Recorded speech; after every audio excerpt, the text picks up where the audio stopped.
میری زندگی پر بیتی ہوئی یہ رونگٹے کھڑے کر دینے والی کہانی سن کر ہر وہ آنکھ نم ہو جائے جو سچ میں دوسروں کے درد کو محسوس کرنا جانتی ہو۔ جب بھی اس قصے کو یاد کرتی ہوں تو دل خون کے آنسو روتا ہے۔ میرے پاس الفاظ نہیں ہے، بس اتنا کہنا چاہوں گی، میرے جیسی زندگی خدا کسی دشمن کو بھی نہ دے۔ میرا نام مہک ہے۔ میری ماں لوگوں کے گھروں میں صاف صفائی کا کام کرتی تھی۔ لوگوں کے جھوٹے برتن دھو کر، جھاڑو لگا کر، یہ سب کام کر کے میری ماں ہمارا پیٹ پالتی تھی۔ کچھ سال پہلے بابا کو فالج مار گیا، جس سے غربت نے گھر میں اور بھی ڈیرا ڈال لیا۔ ادھر میں نے بھی جوانی کی دہلیز پر قدم رکھ دیا تھا، جس سے میری ماں اور بھی چنتت رہنے لگی۔ میری عمر 17 سال تھی۔ میں خوب پڑھنا چاہتی تھی، لیکن جب میں اپنے گھر کے حالات دیکھتی تو مجھے بہت دکھ ہوتا تھا کہ میری ماں کتنی جد و جہد کر کے ہمارا پیٹ پال رہی ہے، کس طرح وہ اتنی پریشانی بھر کر بابا کی دوائیوں کا خرچہ اٹھاتی ہے۔ کبھی کبھی تو یہ سب سوچ کر میں رونے لگتی تھی کہ اللہ نے میرے ماں باپ کے نصیب کیسے لکھے ہیں۔ اللہ کو ذرا بھی ترس نہیں آیا میری ماں کا مقدر لکھتے وقت۔ میں تو کبھی کبھی یہ بھی سوچتی تھی کہ کاش اللہ مجھے لڑکا بنا کر بھیجتا، میں اپنے ماں باپ کا اس بڑھاپے میں سہارا بن جاتی۔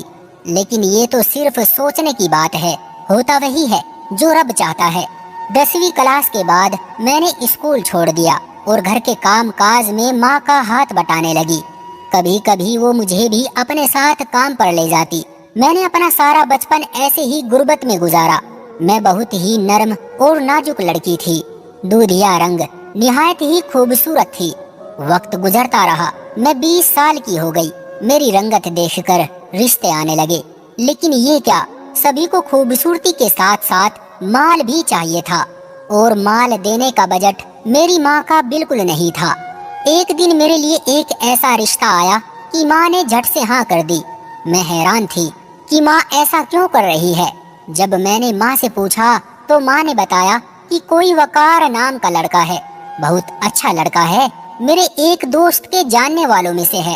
اس نے بتایا ہے کہ لڑکا اکیلا ہے، اس کا کوئی بھائی نہیں ہے، 2 بہن ہیں جن کی شادی ہو چکی ہے، وہ اپنی ماں کے ساتھ رہتا ہے، باپ نہیں ہے، بس اتنی سی ہی فیملی ہے۔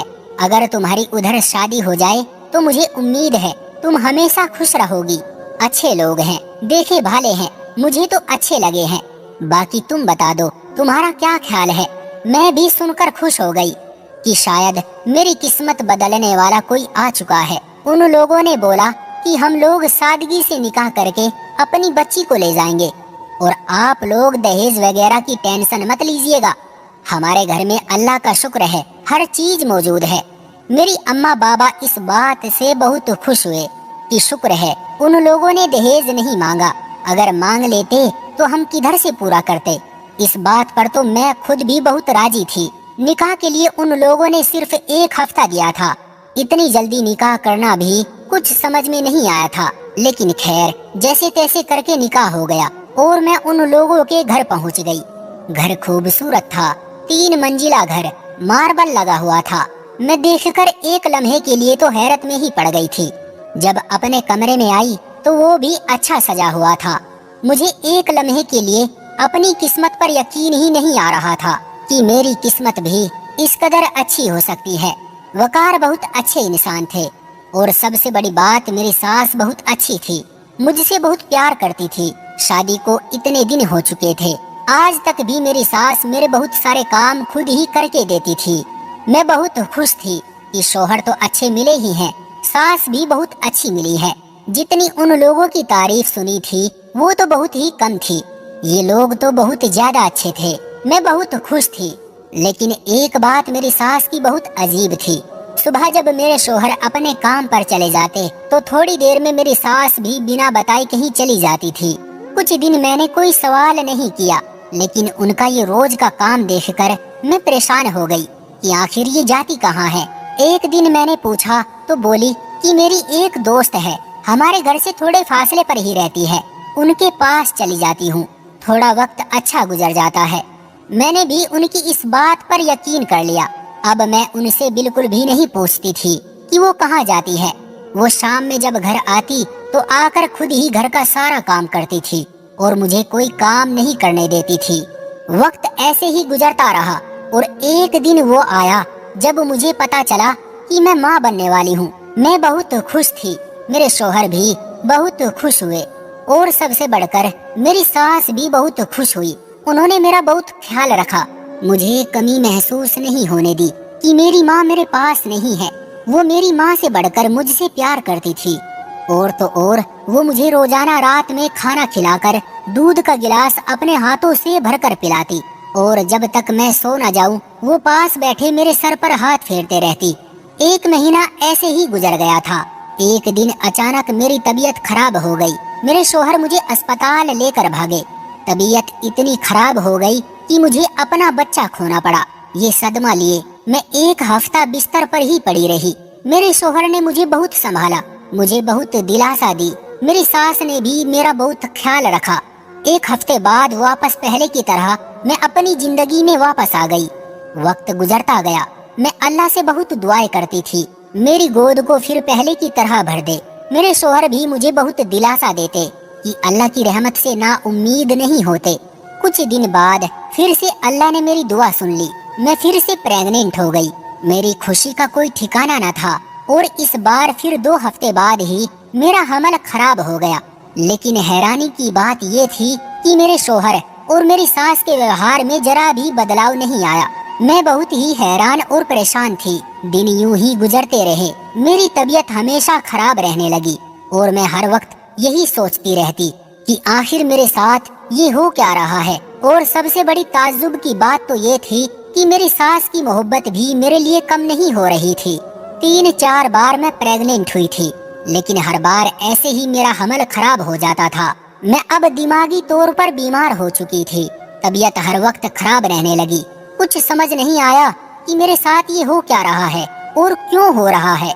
वैसे तो मेरी सास मेरा बहुत ख्याल रखती थी, लेकिन जब मैं कहती कि मुझे दवाई चाहिए तो मुझे साथ ले जाने के बजाय खुद ही डॉक्टर के पास चली जाती और मुझसे कहती, मेरी बेटी तू बाहर मत जाया कर, जमाना बहुत खराब है। इसी कश्मकश में कुछ दिन बाद मेरे बाबा भी इस दुनिया से चले गए। अब मेरी माँ अकेली पड़ गई थी। सब कुछ अजीब सा हो गया था। ये दुनिया खाली खाली लगती थी। ऐसा लगता था कि जितनी तेजी से खुशी की लहर मेरी जिंदगी में आई थी, उतनी ही तेजी से ये मेरी जिंदगी से जा रही थी। लेकिन फिर मेरी जिंदगी में एक ऐसा दिन आया जिसने मेरी रूह को चीर के रख दिया था।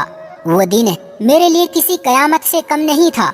उस दिन मेरी आंखों से सारी पट्टियां उतर गई। मैंने अपने शौहर को अपनी सास से बातें करते सुना था। मेरी आंखें और कान इस लम्हे को देखने और सुनने के काबिल नहीं रहे थे। हुआ कुछ यूं था, मेरी सास रोज की तरह मुझे सुला कर चली गई थी। मेरे शौहर हमेशा काम से देर से ही घर आते थे और मेरी सास उनको खाना वगैरह खुद ही देती थी। शादी के पहले दिन से आज तक यही मामूल था। उस दिन भी यही हुआ था। मैं सो गई थी। अचानक मेरी प्यास से आंखें खुली। मैं पानी के लिए कमरे से बाहर आई। सर चकरा रहा था, लेकिन फिर भी चीजों का सहारा लेकर मैं किचन में गई, पानी पिया और फिर कमरे में वापस आ ही रही थी कि अचानक हंसने की आवाज मेरे कानों में पड़ी। आवाज मेरी सास के कमरे से आ रही थी। मैं कमरे के पास गई और कुछ सुनना चाहा तो कमरे से मेरे शौहर की भी हंसने की आवाज आई। मैंने गौर किया तो यही सुना कि आहिस्ता बोलो, कहीं महक उठ ना जाए। तो आगे से मेरी सास बोली कि वो नहीं उठने वाली। मैंने नींद की गोली देकर उसे सुला दिया है, वो सुबह तक नहीं उठने वाली। ये सुनकर दोनों फिर जोर जोर से कहकहा लगाकर हंसने लगे। उनकी इतनी बात सुनकर मैं गिरने वाली थी। मुझे अपने कानों पर यकीन नहीं आ रहा था कि आज तक मैं जो गोलियां खाती रही वो सब नींद की गोलियां थी। तभी मुझे सुबह से पहले होश नहीं आता था। मैं सदमे में थी। ये लोग मेरे साथ कर क्या रहे हैं। मैंने उनकी और बातें सुनने की कोशिश की, लेकिन सुन ना पाई। अगले दिन मैं उठी, उन लोगों को शक ना होने दिया कि मुझे उन पर शक होने लगा है। दिन ऐसे ही गुजर गया और रात हो गई। रोजाना की तरह मेरी सास दूध और दवाई लेकर मेरे कमरे में आई। मैंने उनका ध्यान बढ़ते ही गोली छुपा दी और उनको ये महसूस कराया कि मैं गोली खा चुकी हूँ और फिर जल्दी से नींद का नाटक करके लेट गई। थोड़ी देर में मेरी सास उठकर अपने कमरे में चली गई। जैसे ही मेरे शौहर घर आए वो सीधा उनके ही कमरे में चले गए। कुछ देर बाद फिर से उन दोनों के हंसने की आवाजें आने लगी। मैं धीरे से उठी और उनके कमरे के बाहर कान लगाकर उनकी बातें सुनने लगी। लेकिन आज जो मैंने सुना, काश वो कभी मैं ना सुन पाती। मेरे शोहर और मेरी सास, जिसका नाम जुबेदा था, आपस में बातें कर रहे थे कि जुबेदा, मुझे लगता है कि ये औरत भी बच्चा पैदा नहीं कर सकेगी। क्या फायदा हुआ मुझे दूसरी शादी करने का? तुमसे औलाद नहीं हो सकती थी, इसलिए इससे शादी की थी। लेकिन लगता है ये भी माँ नहीं बन सकती। अब मैं क्या करूं? मुझे हर हाल में किसी भी तरह बच्चा चाहिए। जुबेदा बोली, मैं अपने शौहर की एक और इससे भी प्यारी लड़की से शादी कराऊंगी। देखना, वो आपको जरूर बच्चा देगी। वकार बोला, तो फिर इसका क्या करेंगे? जुबेदा बोली, ये तो ऐसे ही मर जाएगी। तुम इसकी चिंता ना करो, मेरे पास इसका सब इलाज है। तो इस बात पर दोनों खूब हंसे। ये सब सुनने के बाद मेरे तो पाँव के नीचे से जमीन ही निकल गई। मैंने तो कभी ऐसा सोचा भी न था कि जिस औरत को मैं अपनी माँ का दर्जा दे रही थी, वो तो मेरे शोहर की बीवी निकली। ये सब मेरे साथ हो क्या रहा है, कुछ पता ही नहीं चल पा रहा था। मैं जल्दी से अपने कमरे में भाग गई और कमरे की कुंडी लगाकर रोने लगी। मेरे साथ ऐसा कैसे हुआ? मैंने ऐसा क्या किया था जिसकी मुझे ये सजा मिली? खुद पर अब गुस्सा आ रहा था। सजदे में गिर पड़ी, अल्लाह के सामने खूब रोई। अब मैं अपनी मौत को बहुत करीब से देख रही थी। दिल में ख्याल आया, सुबह वकार के काम पर जाने के बाद जुबेदा से एक बार पूछूंगी कि उन लोगों ने मेरे साथ ऐसा क्यों किया। जिंदगी तो मेरी अब खत्म होने ही वाली है, लेकिन एक बार उनसे जवाब जरूर लूंगी। रोते रोते पूरी रात बीत गई। सुबह जब वकार काम पर जा चुके तो मैं उठी और सीधे जुबेदा के कमरे में चली गई।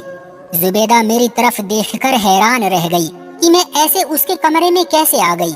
मैं सीधे उसके करीब जाकर उसका हाथ पकड़कर बैठ गई। जुबेदा, तुमने मेरे साथ ऐसा क्यों किया? इतना बड़ा धोखा तुम कैसे कर सकती हो मेरे साथ ऐसा? मेरे ये सवाल जुबेदा को चौंका देने वाले थे। वो तुरंत समझ गई कि इसे सब कुछ पता चल चुका है। उसी वक्त जुबेदा अपने असली रूप में आ गई और बोली, तुम्हारी अब हमें जरूरत नहीं है। मैं बच्चा पैदा नहीं कर सकती, इसलिए मैंने और वकार ने मिलकर ये सब किया। लेकिन मैं ये भी नहीं चाहती कि वकार की मेरे अलावा कभी भी औलाद हो, इसलिए मैं तुम्हारे बच्चे भी मारती रही और तुम्हें ऐसी दवाइयाँ देती रही जिससे अब तुम अंदर से बिल्कुल खाली हो गई हो। बहुत जल्द अब तुम ऊपर पहुँच जाओगी। कुछ दवाइयाँ मैं तुम्हें दूध में मिलाकर देती थी। देखो कैसा हाल कर दिया है मैंने तुम्हारा। जुबेदा की सब बातें मुझे तीर की तरह लग रही थी। मैंने जुबेदा को उसके कांधों से पकड़कर हिलाया और बोली कि अल्लाह इंसाफ करने वाला है। तुमने जो किया तुम उसकी सजा जरूर पाओगी। भले ही मैं अब तुम्हारा कुछ ना बिगाड़ पाऊँ, लेकिन अल्लाह मुझे इंसाफ जरूर देगा और तुम्हें इसकी सजा जरूर मिलेगी। इतना कहकर मैं वहाँ से बाहर की तरफ भागने लगी ताकि इस कैद से आजाद हो जाऊं। लेकिन उस चुड़ैल ने मेरी चोटी पकड़कर घसीटते हुए मुझे एक कमरे में बंद कर दिया और कमरे के बाहर खड़ी होकर बोली कि आने दो मेरे वकार को, तुम्हें आज ही जहन्नुम भेज कर रहूंगी। शुक्र है कि उस कमरे की खिड़की खुली हुई थी। मैंने तुरंत खिड़की से छलांग लगाई और अपनी माँ के घर की ओर भागी। खैर, जैसे तैसे करके गिरते पड़ते मैं अपनी माँ के पास पहुँची। उस दिन मैं माँ के आंचल में चीखे मार मार कर रोई थी। तभी शाम को खबर आई कि जल्दबाजी में दोनों मियाँ बीवी मेरी फोटो लेकर मुझे ढूंढते फिर रहे थे और लोगों से पूछताछ के चक्कर में रोड क्रॉस कर रहे थे कि अचानक उनसे एक ट्रक टकरा गया, जिससे उनकी मौके पर ही तड़प तड़प कर मौत हो गई। दोस्तों, किसी ने सच ही कहा है कि ऊपर वाले के घर देर तो है, लेकिन अंधेर बिल्कुल नहीं। उसके पास हर चीज का हिसाब है। आपका इस कहानी के बारे में क्या कहना है? कमेंट करके हमें जरूर बताएं। वीडियो को लाइक कर दीजिए और इसी तरह की कहानियां लगातार देखने और सुनने के लिए चैनल को सब्सक्राइब करके घंटी को दबाकर ऑल पर सेट कर लीजिए ताकि आने वाली वीडियो का नोटिफिकेशन आपके पास तुरंत पहुंचे। मैं मिलता हूं आपसे अगली वीडियो में, तब तक के लिए धन्यवाद।